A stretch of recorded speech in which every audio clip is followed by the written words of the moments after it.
बच्चों तहे दिल से आपका स्वागत है आपके अपने channel physics with Ankur sir में। हम आज की वीडियो में 2021 से 2025 के जेई के सेलेक्टेड सवाल करेंगे सेंटर ऑफ मास और कोलिजन्स के। लगभग 10 सवाल सेंटर ऑफ मास के और 10 सवाल कोलिजन्स के। मैंने कोशिश की है कि अच्छी वैरायटी ऑफ सवाल लिया जाए रैदर दैन क्वांटिटी ऑफ सवाल अच्छी ज़्यादा करने के। तो अच्छी क्वालिटी पे आ चुके हैं हम क्वांटिटी ज़्यादा न रख के क्वालिटी क्वेश्चंस करेंगे। रोटेशन के अंदर हमने 35 लिए हुए हैं, ग्रेविटेशन के अंदर हमने 35 क्वेश्चन सेलेक्ट किए। तो अगली दो वीडियो में रोटेशन और ग्रेविटेशन कवर अप होगा। और रोटेशन और ग्रेविटेशन के बाद बुक 2 के लिए जो मैंने प्लान किया है वो ये किया है, क्योंकि अब आपके पास समय कम है, जो डीडी नीट के बच्चे हैं उनके लिए समय कम है, तो एक ही वीडियो के अंदर सॉलिड फ्लूइड्स एंड थर्मल लेंगे, एक वीडियो में थर्मोडी केटीजी लेंगे और एक ही वीडियो में एसएचएम वेव्स लेंगे। तो इसके बाद आपकी टोटल जेई सेलेक्टेड की 5 वीडियोज़ आएंगी, एक में रोटेशन, एक में ग्रेविटेशन, इसके बाद एक में solid fluid and thermal properties of bulk matter, एक में थर्मोडी केटीजी और एक में एसएचएम वेव्स। Total 5 videos. ठीक है, आइए स्टार्ट करते हैं। Centre of mass and discrete centre of मास और डिस्क्रीट पार्टिकल्स हमारा पहला टॉपिक है। और यहाँ पर टॉपिक है ये कह रहे हैं कि भाई in a system of 2 particles of masses m1 3 kg है, m2 2 kg है, are placed at certain distances from each other. ठीक है, तो कुछ दूरी पे रख दिया आपने एक दूसरे से। The particle of mass m1 को हमने मूव किया सेंटर ऑफ मास की तरफ, ठीक है, through a distance of 2 centimetre. और सेंटर ऑफ मास को उसी जगह पर रखने के लिए हमें m2 को कितना मूव करना पड़ेगा। तो इसको याद रखिए कि कुछ ऐसा सिनेरियो है ये कि लेट्स सी, मान लीजिए एक पॉइंट मास m1 है 3 kg का और उसकी दूरी x1 है, ओरिजिन पे सेंटर ऑफ मास है, ठीक है।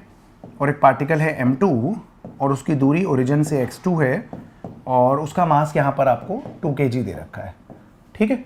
इन्होंने क्या बोला है, इन्होंने बोला है कि पार्टिकल ऑफ मास m1 को आप 2 सेंटीमीटर इधर ले गए, तो 2 सेंटीमीटर टूवर्ड्स राइट ले गए आप, 2 सेंटीमीटर इसको टूवर्ड्स राइट ले गए। तो पूछ रहे हैं कि m2 को कितना मूव कराना पड़ेगा जिससे कि सेंटर ऑफ मास अभी भी ओरिजिन पे रहे। तो यहाँ लॉजिक याद रखिए क्या होता था कि अगर सेंटर ऑफ मास को हम वहीं रखना चाहते हैं तो अब position vector of centre of मास का फॉर्मूला होता है m1 इंटू r1, जानते हैं आप, m2 into r2 divided by m1 plus m2। Perfect है बच्चों। अब आप डिफ्रेंशिएट कर दीजिए कि मान लीजिए अगर हम r1 को चेंज करते हैं, पार्टिकल 1 की पोजीशन चेंज करते हैं तो position vector of particle 1 change होगा। पार्टिकल 2 की पोजीशन चेंज करते हैं तो पार्टिकल 2 का पोजीशन वेक्टर चेंज होगा और इस वजह से सेंटर ऑफ मास का भी पोजीशन वेक्टर चेंज होगा। तो डेल्टा आरसीएम है shift in position of centre of mass, delta r1 है shift in position of m1 object, delta r2 है shift in position of m2 object divided by m1 plus m2। अब आपको ये बोला गया है कि भाई सेंटर ऑफ मास तो उसी लोकेशन पे रहना चाहिए, है ना, centre of mass at the original position रहना चाहिए। तो shift in position of centre of मास आप चाहते हैं 0 रहे, तो position of centre of mass shift ना हो। अब पार्टिकल m1 कितना है 3 kg का, उसे शिफ्ट कितना किया 2 सेंटीमीटर राइट की ओर।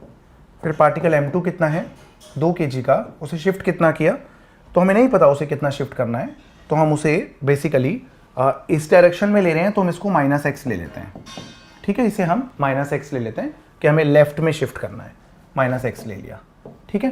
तो ये 3 इंटू 2 आ गया यहाँ से -2x, तो यहाँ से -3 इंटू 2, तो यहाँ से x आ जाएगा आपका 3 सेंटीमीटर, ठीक है बच्चों। सेंटर ऑफ मास को उसी पोजीशन पे रखने के लिए आपको m2 को 3 सेंटीमीटर आगे शिफ्ट करना पड़ेगा towards the centre of mass. I hope आप समझ गए। तो आंसर रहेगा यहाँ पर 3 सेंटीमीटर।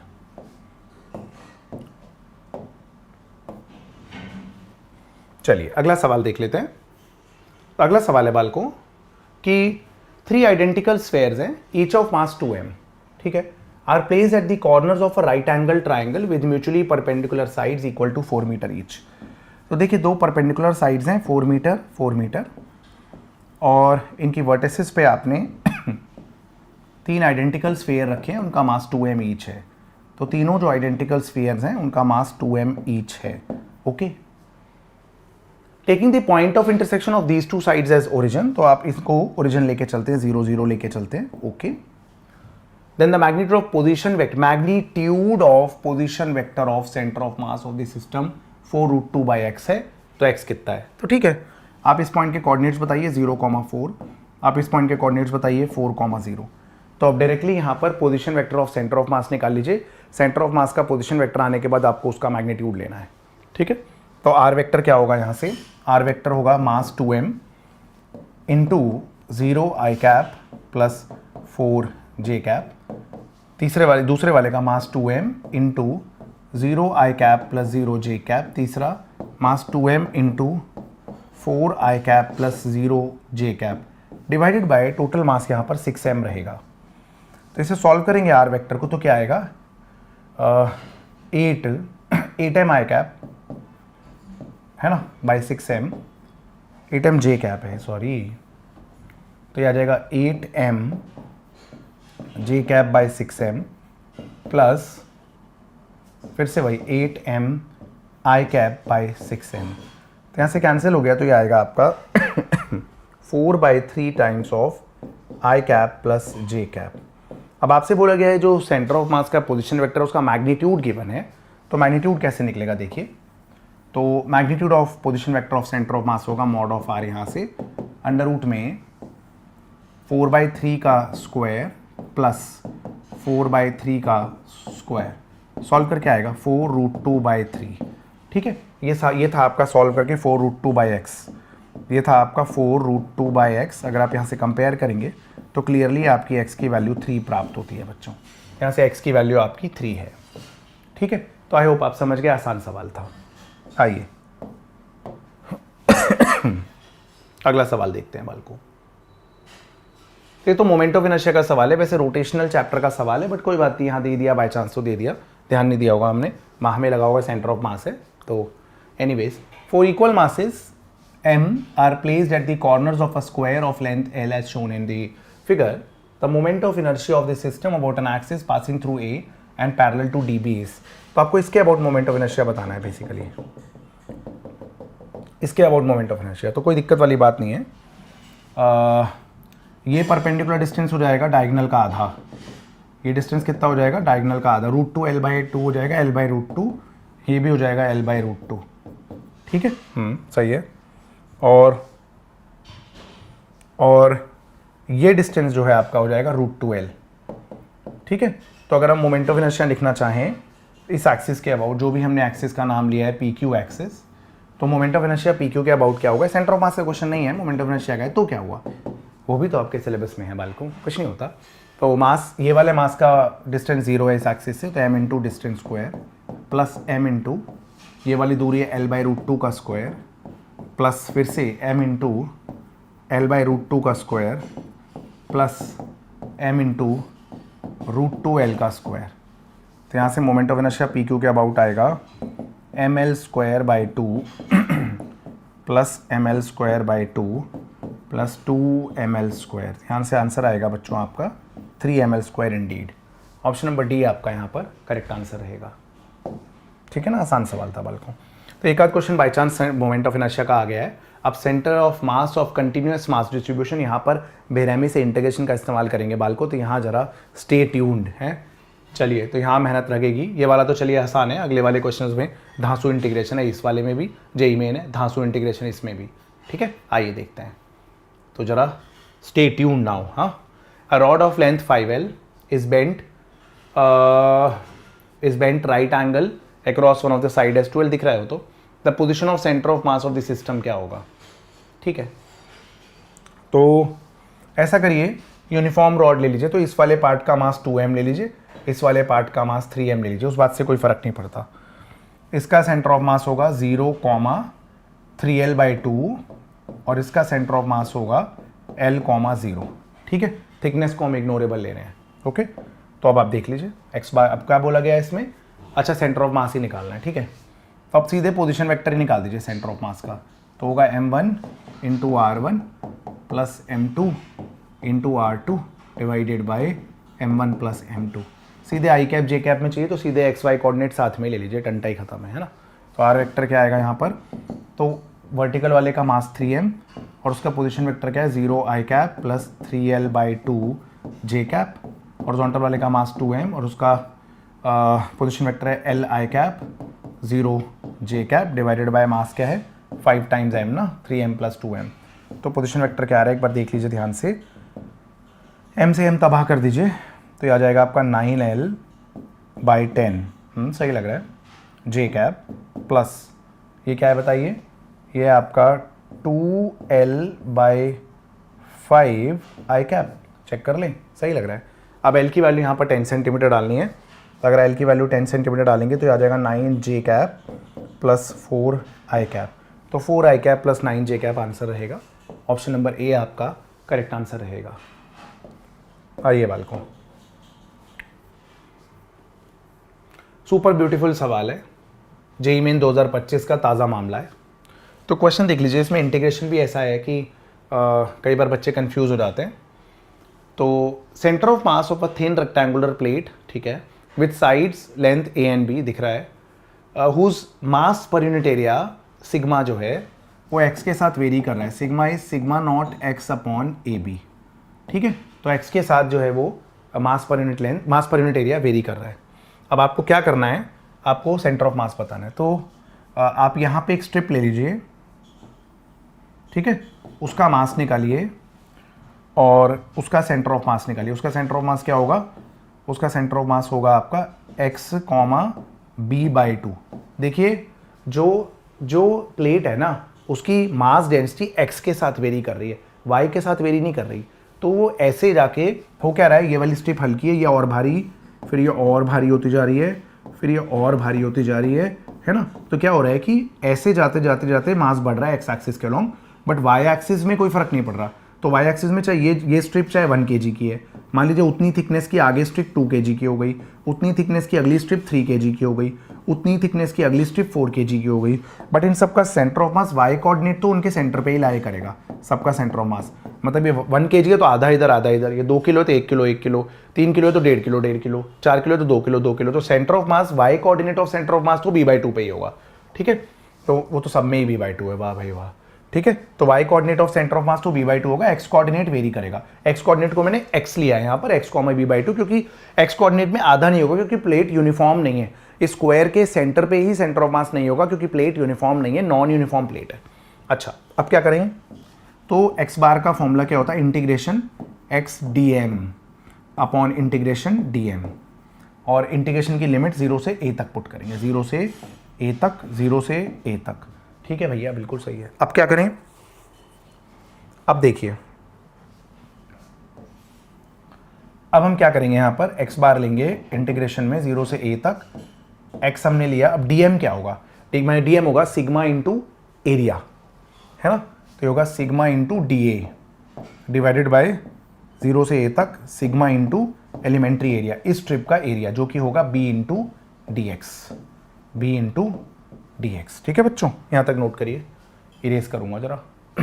अब वैल्यूज डालते हैं सिग्मा की, तो मामला तो पेचीदा है। देखिए x बार आएगा आपका 0 से a तक, है ना, sigma naught x upon a b, फिर से एक x भी है ना, सिग्मा डी है, फिर से x, और एरिया क्या है b dx, ठीक है, डिवाइडेड बाय 0 से a तक सिग्मा है sigma naught by a b into x, और डी है आपका b dx। ओके, पहले उड़ाइए जरा, सिग्मा नॉट से सिग्मा नॉट तबाह कर दीजिए, ठीक है, ए बी से ए बी उड़ा दीजिए, ठीक है, b से b उड़ा दीजिए, वाह। तो x बार आ गया आपका इंटीग्रेशन 0 से a तक x स्क्वायर dx, वाह भाई वाह, डिवाइडेड बाय इंटीग्रेशन 0 से a तक, क्षमा चाहता हूँ जगह कम है जरा, x dx, ठीक है बालको। अब देखिए इंटीग्रेशन करते हैं, तो मामला पेचीदा है, आसान नहीं है, जेईई मेन का है, आसान लिए थे तो मुश्किल भी कराएंगे कभी कभी, ऐसा क्या हो गया, ठीक है।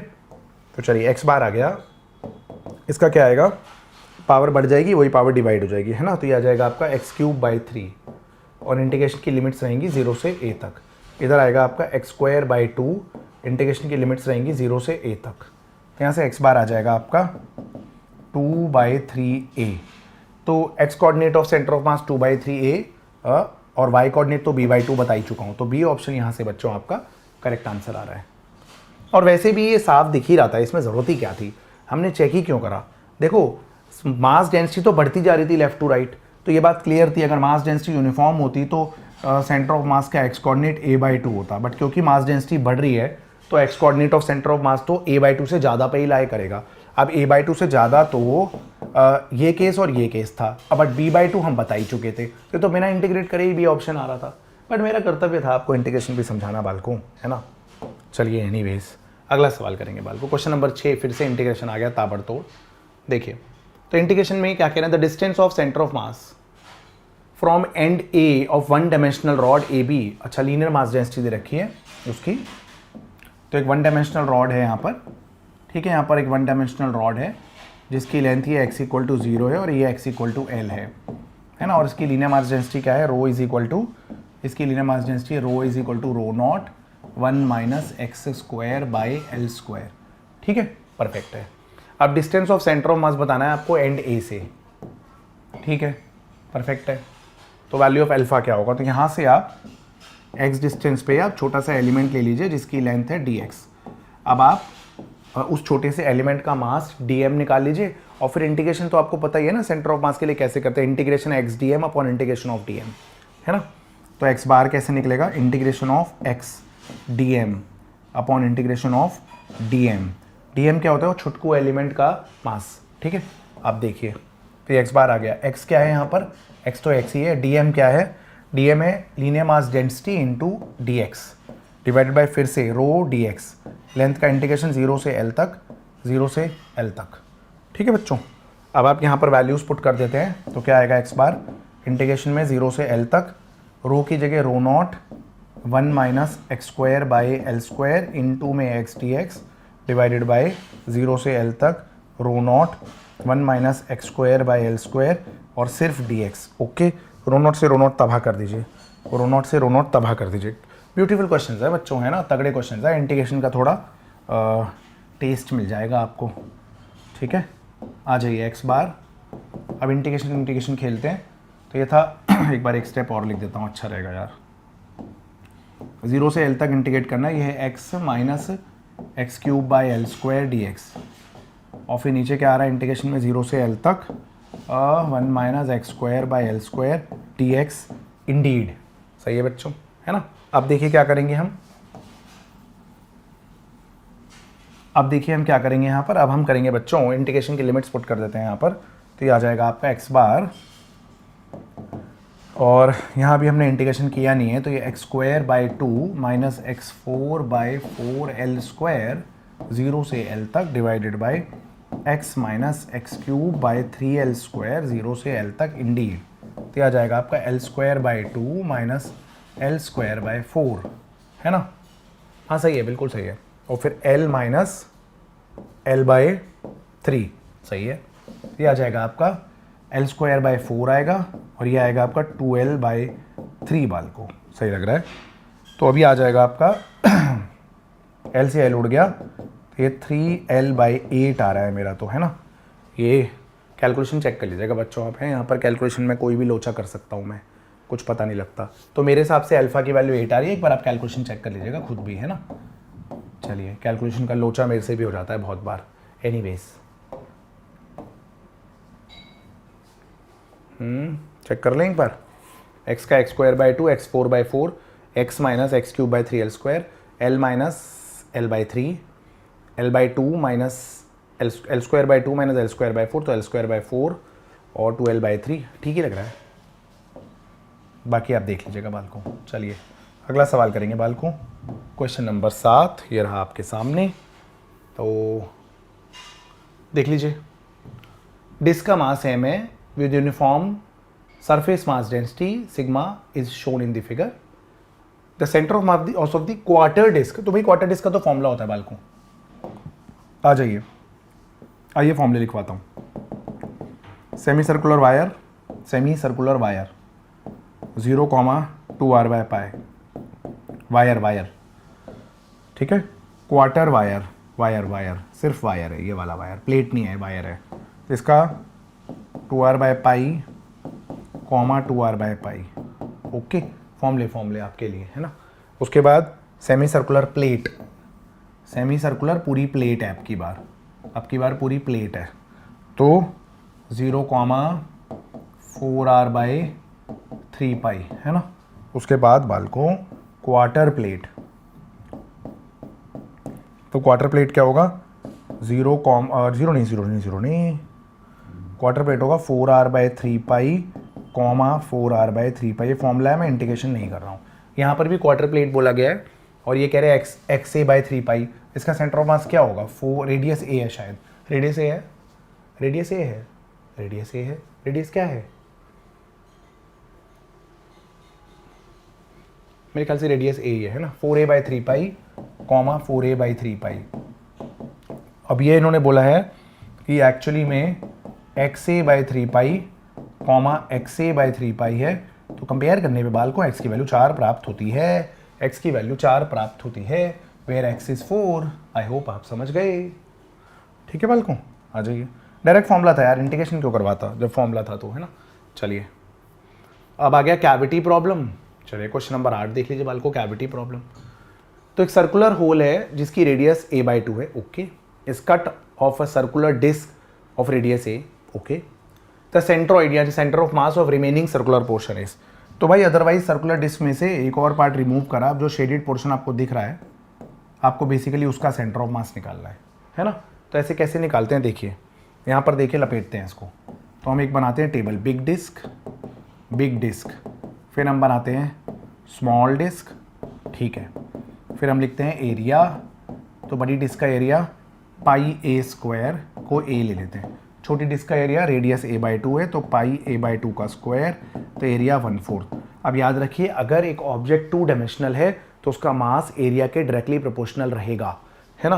तो यहाँ पर mass is directly proportional to area. Indeed ये मेंशन्ड है नहीं है, वो तो ऑब्वियस बात है, वेरिंग मास डेंसिटी तो है नहीं, तो जितना एरिया उतना मास। तो यहाँ पर मासेस अगर देखेंगे तो बड़ी वाली डिस्क का मास m/4, बड़ी वाली डिस्क का मास m मान लेते हैं ना, तो छोटी वाली डिस्क का m/4, क्योंकि जैसा एरिया डिवाइड, जैसे एरिया में रिलेशन होगा वही रिलेशन मास में भी होगा, है ना। उसके बाद अब इनका सेंटर ऑफ मास देखिए, COM। तो बड़ी वाली डिस्क का सेंटर ऑफ मास कहाँ पे है? ये है, ये a,0 पे। और छोटी वाली का कहाँ पे है? यहाँ पे है। तो जो ओरिजिन ये लिया गया इस बार, तो ये 3a/2,0 इंडीड है। ठीक है बच्चों, बड़ी वाली डिस्क का मास m, उसका सेंटर ऑफ मास a,0 पे। छोटी वाली डिस्क का मास m/4, उसका सेंटर ऑफ मास 3a/2,0 पे। आप जानते हैं कि अब क्या करना है। ये वाला पार्ट इरेज कर रहा हूँ, देख लीजिए, है ना। जब एक ऑब्जेक्ट में से दूसरा ऑब्जेक्ट रिमूव किया जाए तो हम डिफरेंस लेके चलते हैं, है ना। ये वाला फॉर्मूला यूज करते हैं, तो mass into x coordinate minus mass into centre of मास का x coordinate divided by m1 minus m2 Indeed. यहाँ से सॉल्व करके क्या आएगा, m उड़ा दीजिए, तो आ जाएगा a माइनस 3a/8 और डिवाइडेड बाय 3a/4। ठीक है, तो ये क्या आ जाता है आपका 8a माइनस 3a, तो ये आ जाता है आपका 5a, है ना, 5a। सही लग रहा है बच्चों? हाँ ठीक ही लग रहा है अभी तक तो। ठीक है, तो 5a/8 और 3a/4। तो बच्चों यहाँ से सॉल्व करके 5a/, a नहीं था नीचे, a नीचे सिर्फ 3/4 था, ठीक है, नीचे a नहीं है। तो ये आ जाएगा 5a/6। ठीक है बच्चों, तो ये 5a/6 आ गया ओरिजिन से। सी ऑप्शन आपका करेक्ट आंसर है।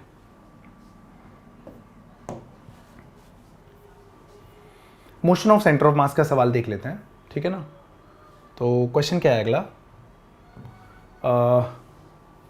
अ सॉलिड सर्कुलर डिस्क, एक सॉलिड सर्कुलर डिस्क है, ठीक है, of mass 50 kg rolls along horizontal floor so that it's centre of mass has a velocity of speed of 0.4 metre per second. The absolute value of work done on the disc to stop is. तो बच्चों वैसे तो ये rotational chapter का question है, but कोई बात नहीं, सेंटर ऑफ मास मेंशन था तो हमने बाय चांस ले लिया होगा, ठीक है। तो वर्क डन आपको पता है चेंज इन काइनेटिक एनर्जी के बराबर है, सही बात है, वर्क डन किसके बराबर है, चेंज इन काइनेटिक एनर्जी के। अब ना रोलिंग ऑब्जेक्ट की काइनेटिक एनर्जी के लिए मैं आपको शॉर्टकट बताने वाला हूँ कि क्या होगा। तो देखिए, जैसे कि कोई भी ऑब्जेक्ट अगर रोल कर रहा है ना, तो उसकी काइनेटिक एनर्जी दो प्रकार से होती है, एक ट्रांसलेशनल और एक रोटेशनल। अब बच्चों ना, फिर आप जानते हैं कि प्योर रोलिंग की कंडीशन V = R⍵ होती है, फिर आप उसको सॉल्व करते हैं।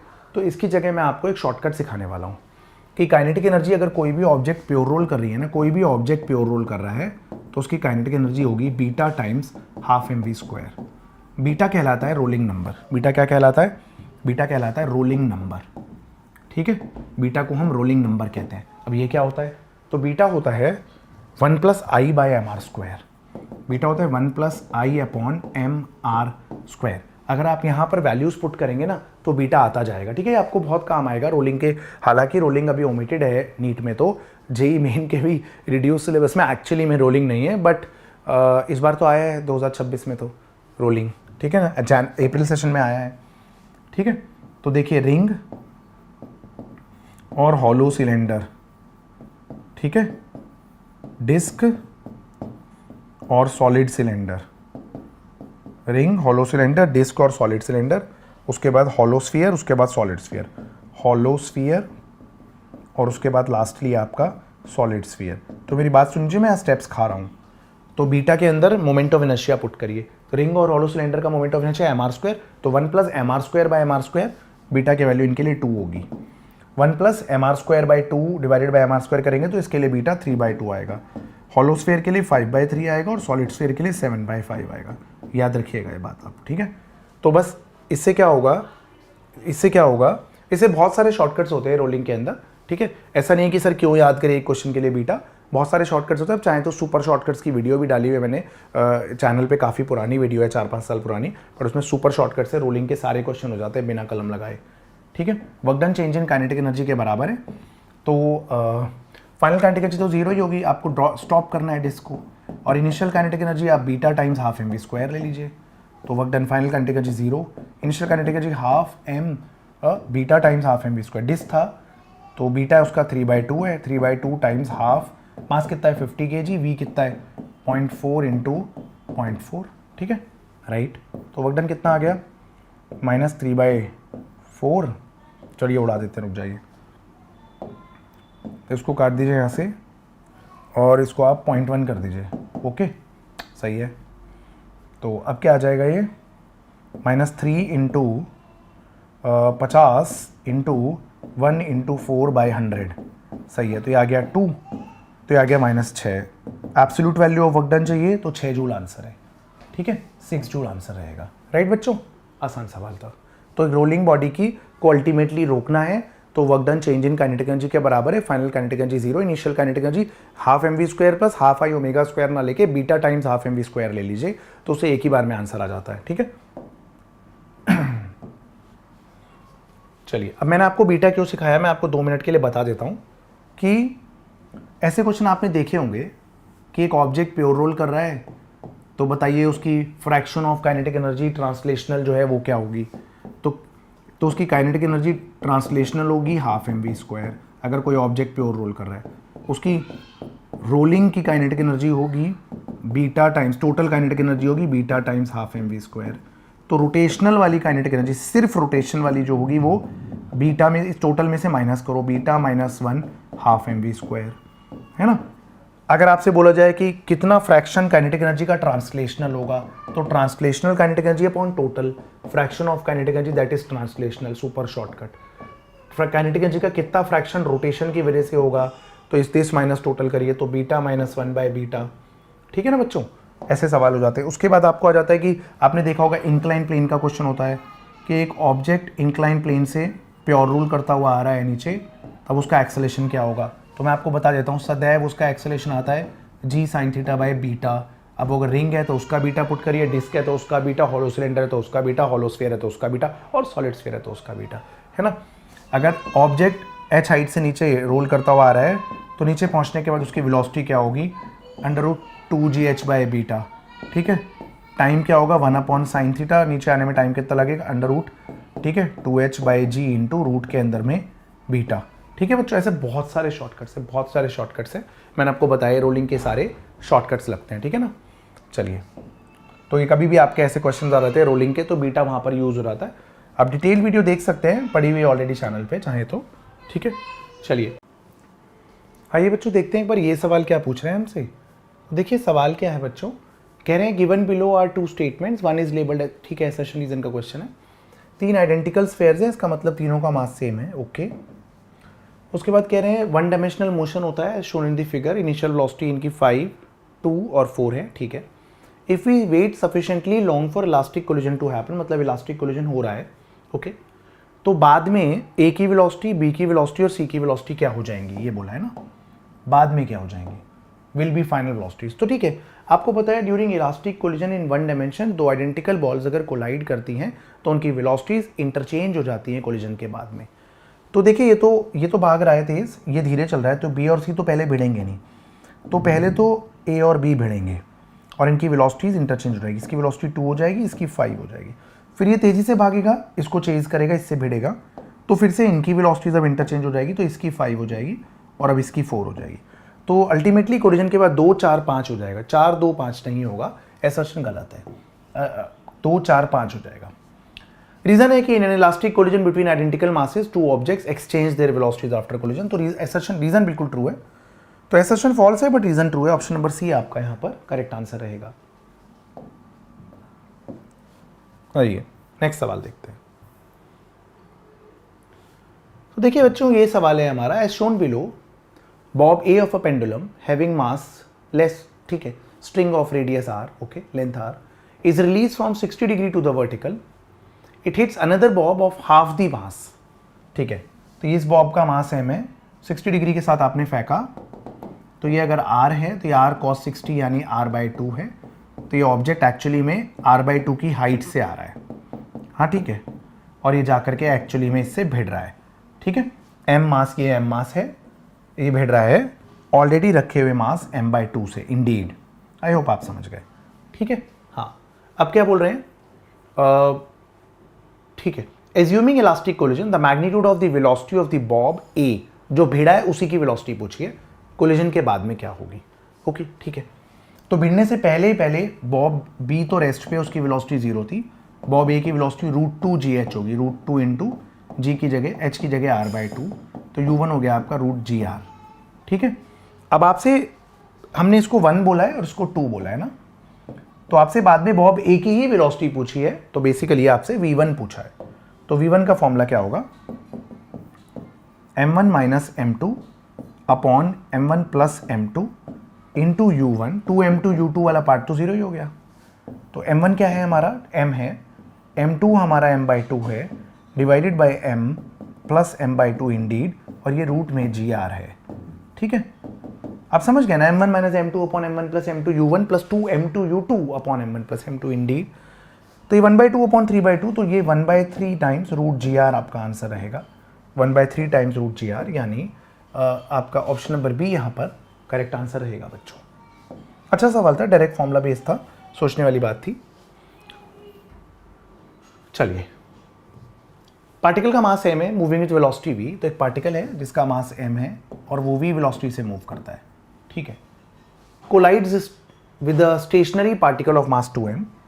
तो एक और पार्टिकल है जिसका मास 2m है बट जिसकी इनिशियल वेलोसिटी 0 है, ये रेस्ट पे है, ठीक है।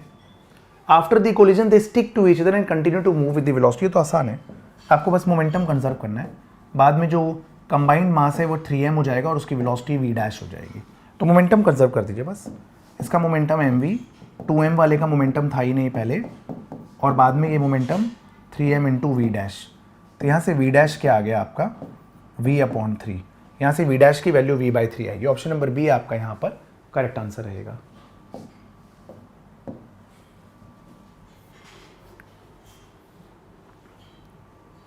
अगला सवाल है बच्चों, ball is drop from height of 20 metre if the coefficient of restitution for the collision between the ball and the floor 0.5 है, after hitting the floor the ball rebounds to a height of. तो सुन लीजिए मेरी बात, मैं आपको बता देता हूं पहले, अगर बॉल किसी h हाइट से गिरी है, याद रखिए, तो हिट करते वक्त जो उसकी वेलोसिटी होगी u1 वो होगी -√2gh, √2gh1 ले लीजिए, ठीक है, माइनस इसलिए क्योंकि नेगेटिव साइन लिया है हमने। दूसरा फैक्टर है यहाँ पर ज़मीन, दूसरी चीज़ है ज़मीन। हिट करने के बाद मान लीजिए बॉल की वेलोसिटी हो जाएगी v1 और मान लीजिए वो h2 हाइट तक गई है, तो अगर वो h2 हाइट तक गई है तो एक्चुअली में हिट करने के बाद उसकी वेलोसिटी को हम √2gh2 बोलेंगे, ओके। अब कोफिशिएंट ऑफ रेस्टिट्यूशन क्या होता है, relative velocity of separation upon relative velocity of approach, ठीक है। Relative velocity of separation, ball की वेलोसिटी v2 तो ज़मीन है, तो ज़मीन की वेलोसिटी पहले भी 0 है और ज़मीन की वेलोसिटी बाद में भी 0 है। v1 क्या है आपका √2gh2 और u1 क्या था आपका -√2gh1, यहाँ से e आएगा आपका रूट में h2/h1, स्क्वायरिंग करेंगे तो H2 आ जाएगा आपका E square times of H1। तो हर बार टप्पा खाने के बाद में अगली हाइट जो होगी वो ई स्क्वायर से मल्टीप्लाई होती चली जाएगी, ठीक है। तो H2 होगा ई स्क्वायर H1। ई कितना है 0.5, तो 0.5 का स्क्वायर इंटू H1 कितना है 20 मीटर, तो 1/4 इंटू 20, तो नई हाइट 5 मीटर रहेगी। यही पूछा है 5 मीटर, परफेक्ट आंसर है बच्चों, ठीक है। आगे देखते हैं अगला सवाल।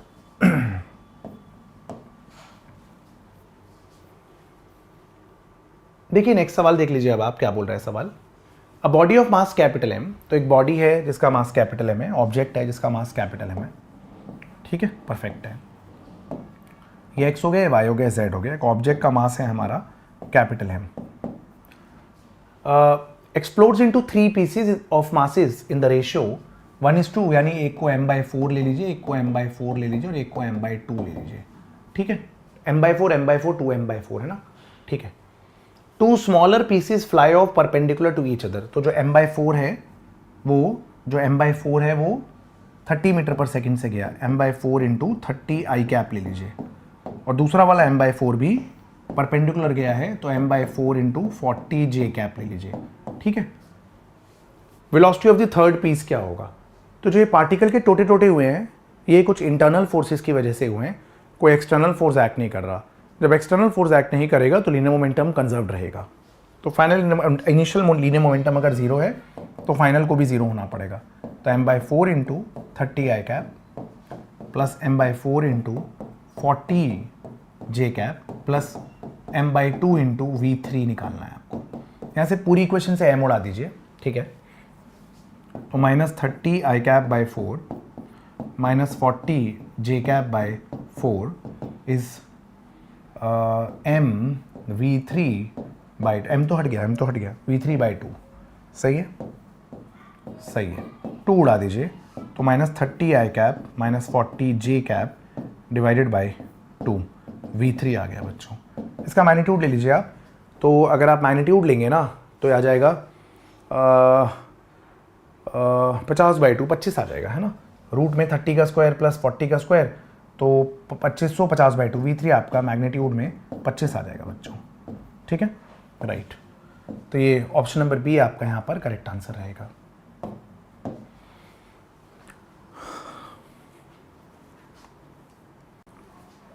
आइए बच्चों देखते हैं ये वाला सवाल क्या पूछ रहा है हमसे। तो देखिए सवाल बहुत ज़्यादा तगड़ा है, आपको मज़ा आ जाएगा सवाल में। एक बॉडी का मास कैपिटल एम है, मूविंग एट स्पीड v0। तो एक ऑब्जेक्ट है जिसका मास m है और v0 स्पीड से मूव कर रहा है बॉडी, ठीक है। और वो क्या कर रहा है देखिए, उसके बाद collides elastically with the mass small m at rest.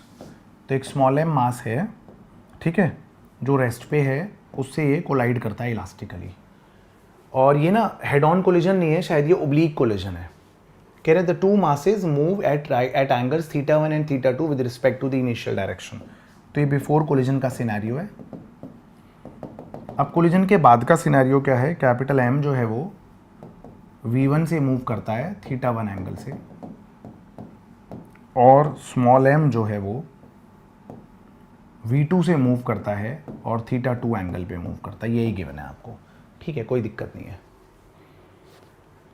The largest possible value of capital M by small m, जिससे कि θ1 for which θ1 and θ2 will be equal, जिससे कि θ1 और θ2 इक्वल हो जाएं, तो उसके लिए capital M upon small m की वैल्यू क्या होगी।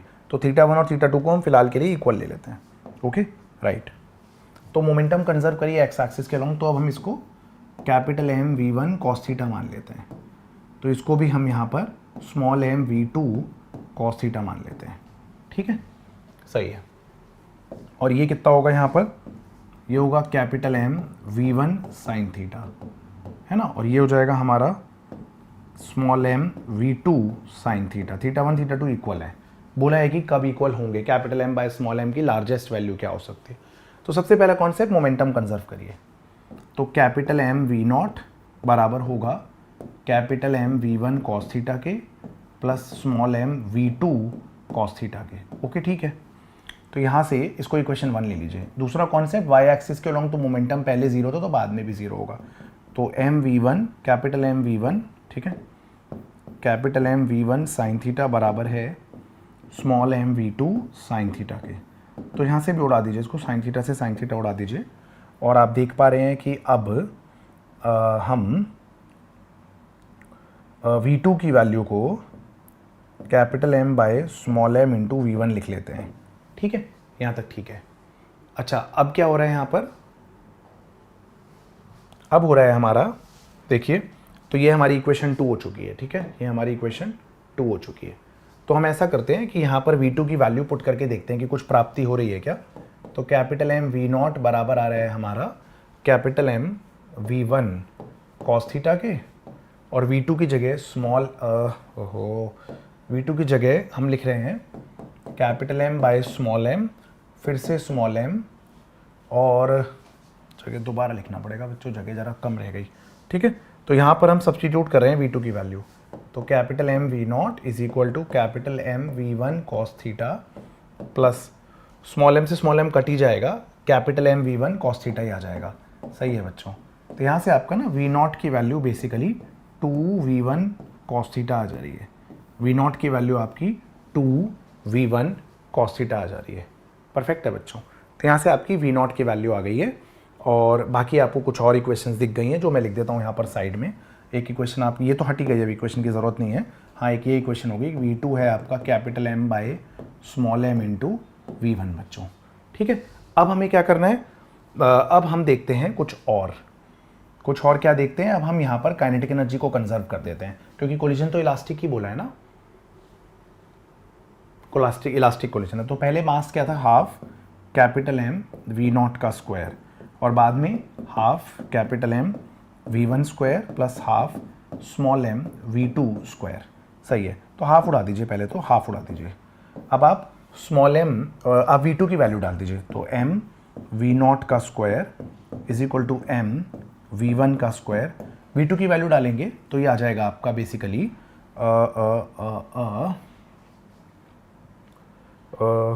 ठीक है, तो V2 की वैल्यू यहाँ से आ जाएगी आपकी small m into capital M by small m into में V1, और इसका स्क्वायर कर लीजिए आप। ठीक है बच्चों, V2 की जगह capital M by small m into V1 लिख लिया आपने। परफेक्ट है। देखिए अब क्या करेंगे हम, अब हम क्या करेंगे, देखिए अब यहाँ से क्या करेंगे हम, देखिए यहाँ से कुछ उड़ जाएगा तो चेक कर लेते हैं।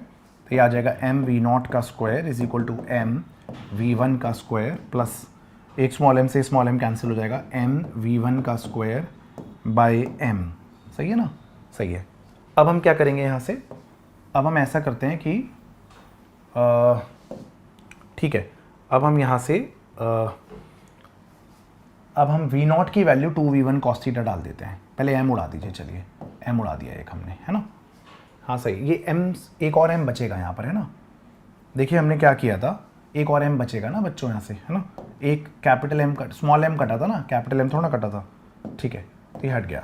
तो ये आ जाएगा V0 का square is equal to V1 square plus capital M by small m into में V1 स्क्वायर।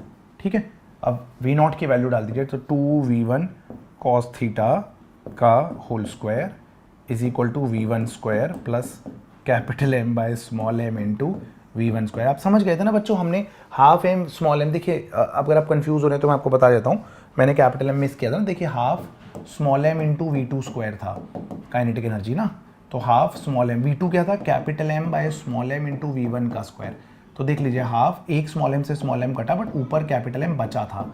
ठीक है, तो मैंने यहाँ पर दोबारा से m स्क्वायर ही लिख दिया था, तो कंफ्यूज मत होइएगा।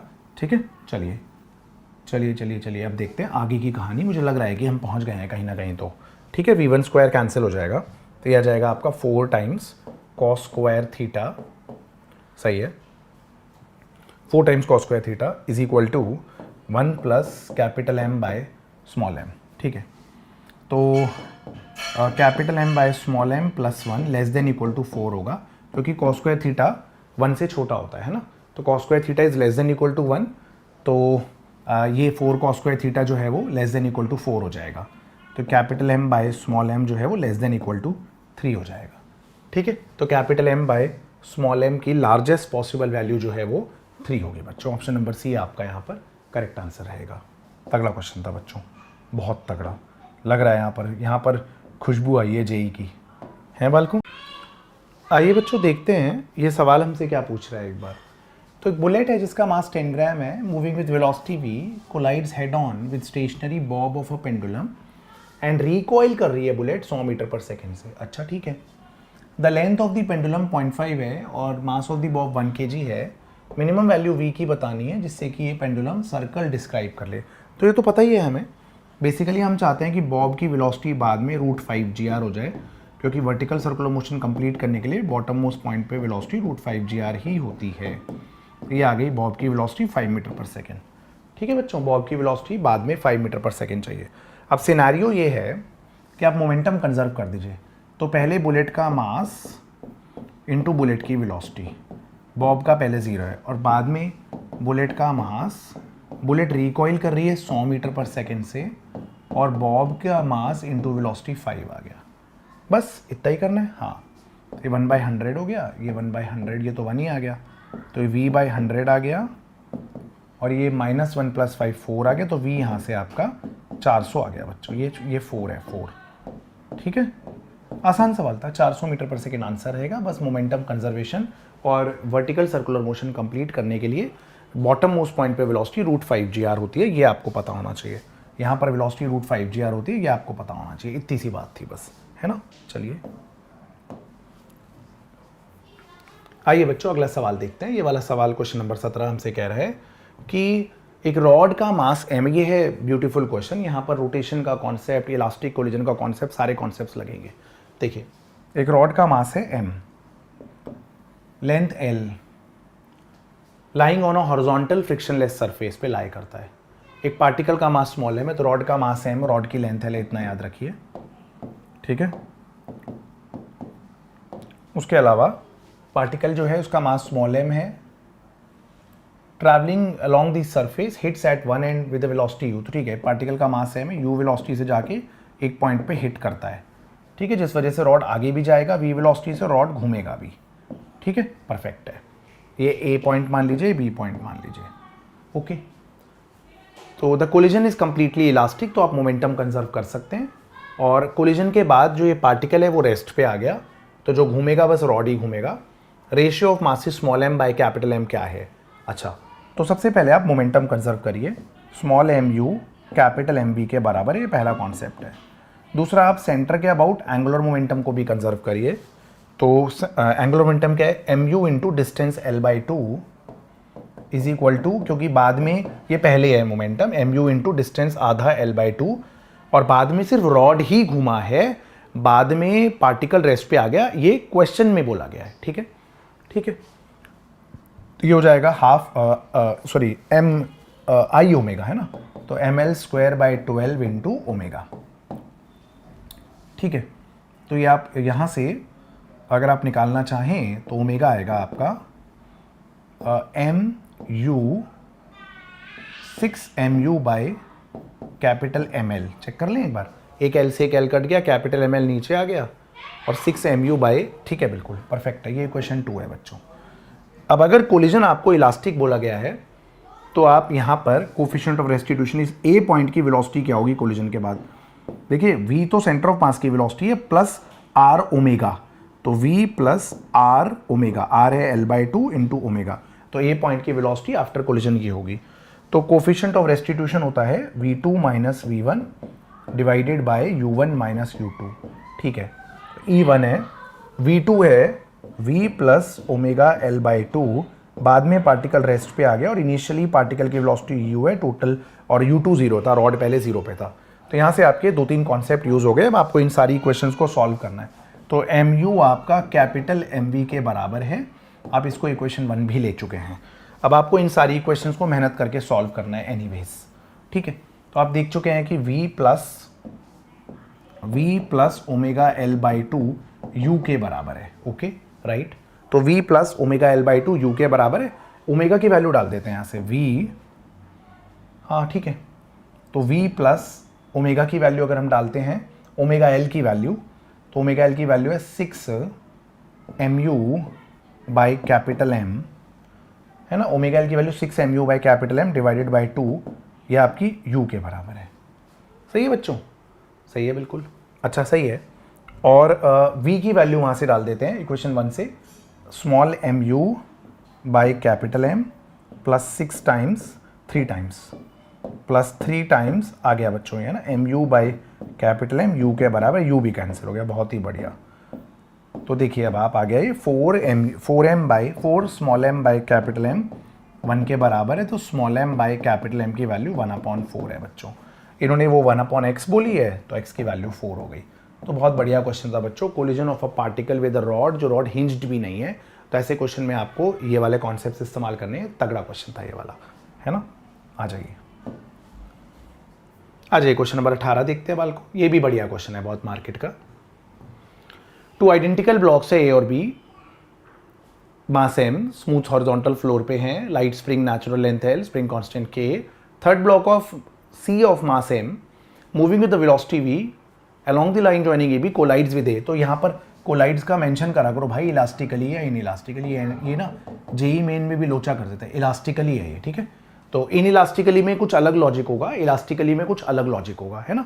तो अगर इलास्टिकली करा है इसने कोलाइड तो क्या होगा, तो यहाँ पर इलास्टिकली कोलाइड कर रहा है। तो मैं एक बार आपको इलास्टिकली भी समझा देता हूँ और एक बार बताता हूँ इन इलास्टिकली करेगा तो क्या होगा। तो इस क्वेश्चन में जेईई मेन में जो ये क्वेश्चन आया था 2021 में, उसमें इलास्टिक कोलिजन था, ठीक है। तो इसकी वेलोसिटी v थी, तो कोलिजन के बाद में वेलोसिटीज इंटरचेंज हो जाएंगी, तो इसकी वेलोसिटी v हो जाएगी, ठीक है, परफेक्ट है। अब बोल रहे हैं मैक्सिमम, तो अब आफ्टर कोलिजन ए और सी जब भिड़ चुके हैं तो इलास्टिक कोलिजन में वेलोसिटीज इंटरचेंज हो जाती है अगर मासेस इक्वल है तो। अब सिनेरियो ये है, दो मासेस ए और बी हैं, हाँ ठीक है, इसकी वेलोसिटी v है शुरुआती दौर में। जब मैक्सिमम कंप्रेशन आ जाएगा ना स्प्रिंग में,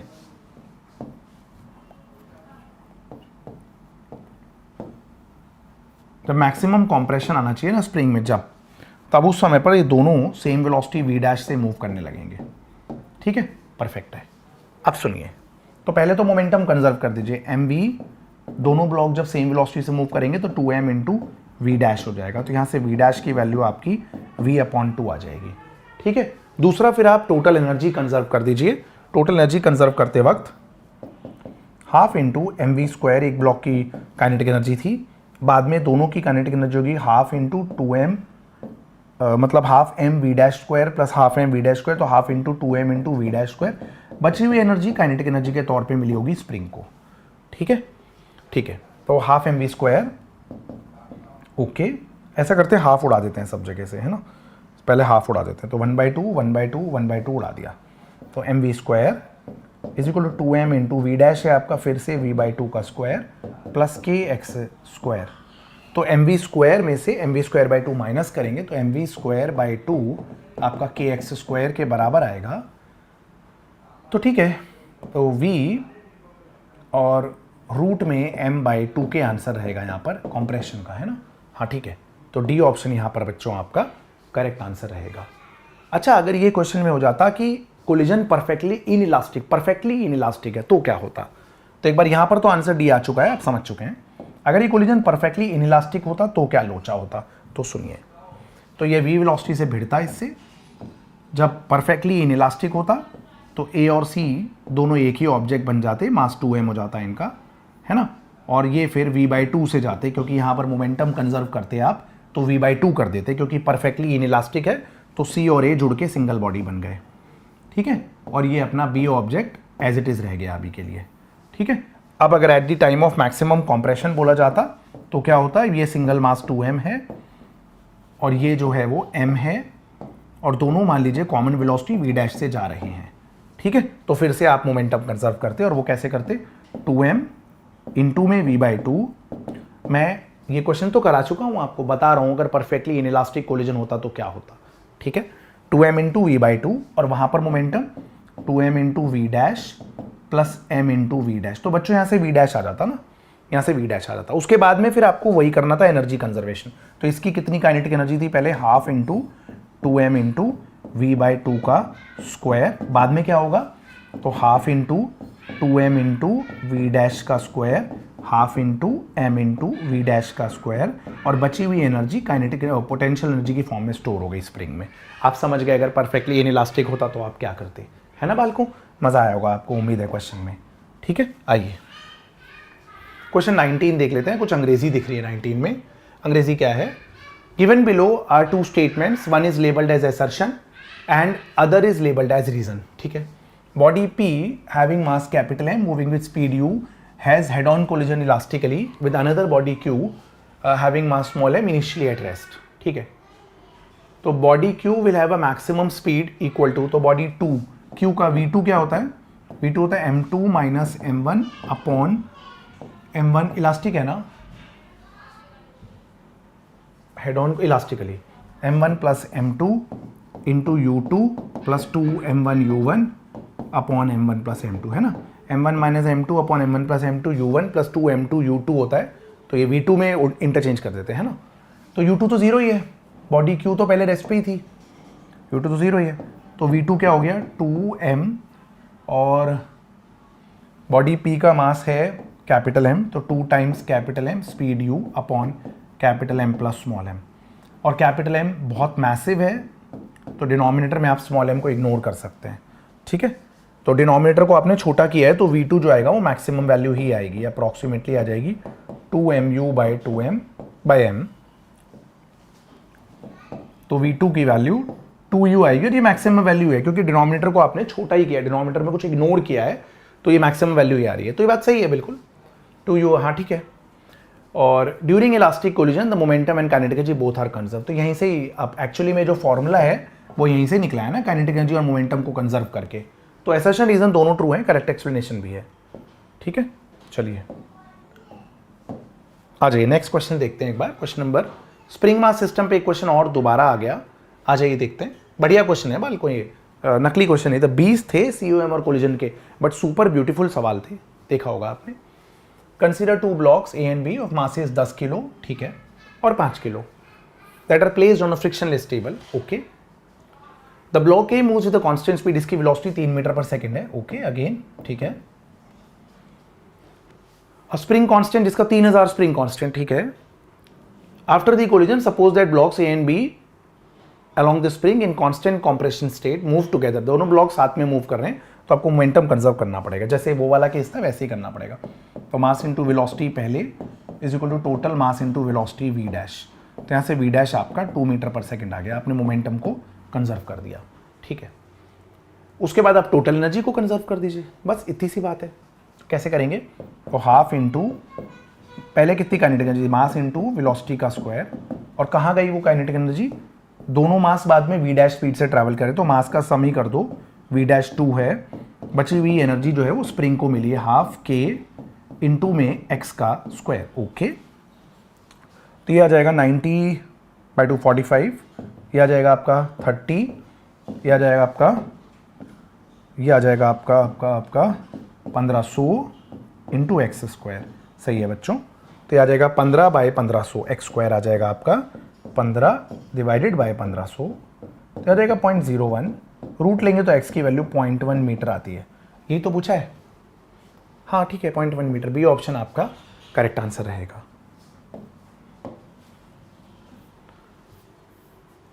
आशा करता हूं बच्चों आपको ये जेई के सेलेक्टेड PYQs काफ़ी हेल्प कर रहे होंगे आपकी प्रिपरेशन में, क्योंकि आपके लिए इस मोमेंट पे सेलेक्ट कर पाना कि कौन सा क्वेश्चन करें और कौन सा ना करें काफ़ी मुश्किल है. तो मैं अपनी जो है एक्सपीरियंस के बेसिस पे क्वेश्चंस आइडेंटिफाई करके आपके लिए ला रहा हूँ. और भले ही क्वेश्चन 20 हो, बट आपको हर क्वेश्चन में एक वैरायटी मिल रही है, आपको एक सुपर डुपर प्रैक्टिस करने की का मौका मिल रहा है. और इन क्वेश्चंस की जो प्रिंटेबल शीट्स होती है, जिसको आप प्रिंट आउट निकाल सकते हैं, A4 शीट पे सारे क्वेश्चंस एक साथ, नीचे आंसर्स, आपको मेरे टेलीग्राम चैनल पे मिल जाते हैं. टेलीग्राम चैनल का नाम है फिजिक्स विद अंकुर सर.